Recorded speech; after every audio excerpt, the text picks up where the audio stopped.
পথশ্রী প্রকল্পে রাস্তার কাজে নিম্নমানের অভিযোগ তুলে রাস্তার কাজ আটকে দিলেন গ্রামবাসীরা। আজ সকালে ঘটনাটি ঘটেছে দিনহাটা ভিলেজ 2 গ্রাম পঞ্চায়েতের খারিজা, রাখালমারি এবং সাতকুড়া গ্রামের সংশ্লিষ্ট এলাকায়। গ্রামবাসীদের অভিযোগ, পথশ্রী প্রকল্পে দীর্ঘ 50 বছর পর গ্রামের কাঁচা রাস্তা পাকা হওয়ার বরাত পেয়েছিল। 14 লাখ টাকায় 500 মিটার রাস্তা তৈরি বরাদ্দ ছিল।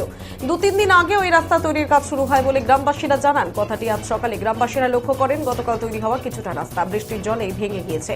তারপর ওই গ্রামের মহিলা এবং পুরুষরা একত্রিত হয়ে বিক্ষোভ দেখাতে শুরু করে। শ্রমিকরা রাস্তার কাজ করতে গেলে তাদের পরবর্তীতে অবশ্য গ্রাম পঞ্চায়েতের সদস্য তথা উপপ্রধান নজরুল ইসলাম সেখানে পৌঁছে গ্রামবাসীদের সাথে কথা বললে পরিস্থিতি কিছুটা স্বাভাবিক হয়।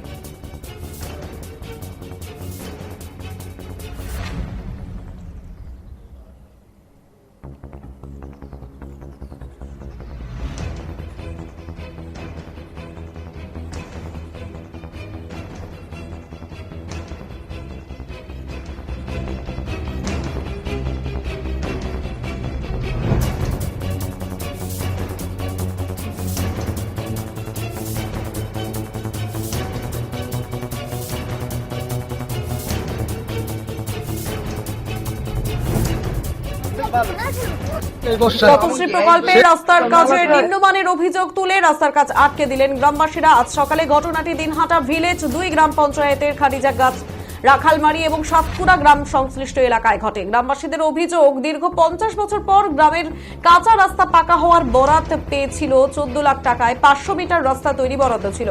2-3 দিন আগে ওই রাস্তা তৈরির কাজ শুরু হয় এবং আজ সকালে গ্রামবাসীরা দেখেন গতকাল তৈরি হওয়া কিছুটা রাস্তা বৃষ্টির জলে ভেঙে গিয়েছে। তারপর ওই গ্রামের মহিলা এবং পুরুষরা একত্রিত হয়ে বিক্ষোভ দেখাতে শুরু করেন।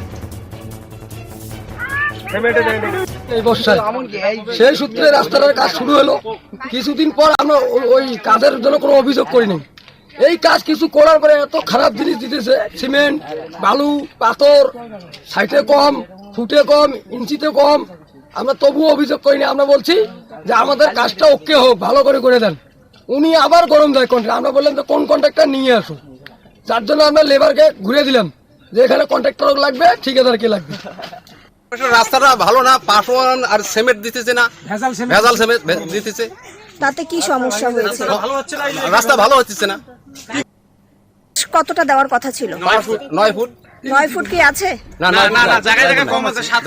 এটা নিয়ে কি সমস্যা? সমস্যাটা হচ্ছে রাস্তাটা যদি আমাদের সঠিক করতে, তাহলে আজকে সমস্যাটা আমরা দাঁড় করাইতাম না। তাহলে রাস্তার যেটা হিসাব আছে, সরকারি রুলে আছে, যেটা কাজ করা লাগবে, কাগজ যে এস্টিমেট আছে, এস্টিমেট অনুযায়ী কি লেখা আছে যে রাস্তায় সোলিং বিছানো হবে, সঠিক সিমেন্ট দিবে, সঠিকভাবে কাজ করবে জনগণের মানে গ্রামবাসীর, এটি হলো বক্তব্য। কিন্তু সেই অনুযায়ী রাস্তা সঠিক কাজ হচ্ছে না। সিমেন্ট দেওয়া লাগতেছে যে পরিমাণ, তার থেকে কম। পাথর ঢালছে বেশি, বালু ঢালছে বেশি, সিমেন্টের হারটা কম দিচ্ছে। তার কারণেই রাস্তাটা খারাপ হচ্ছে। এটাই হচ্ছে আমাদের প্রবলেম।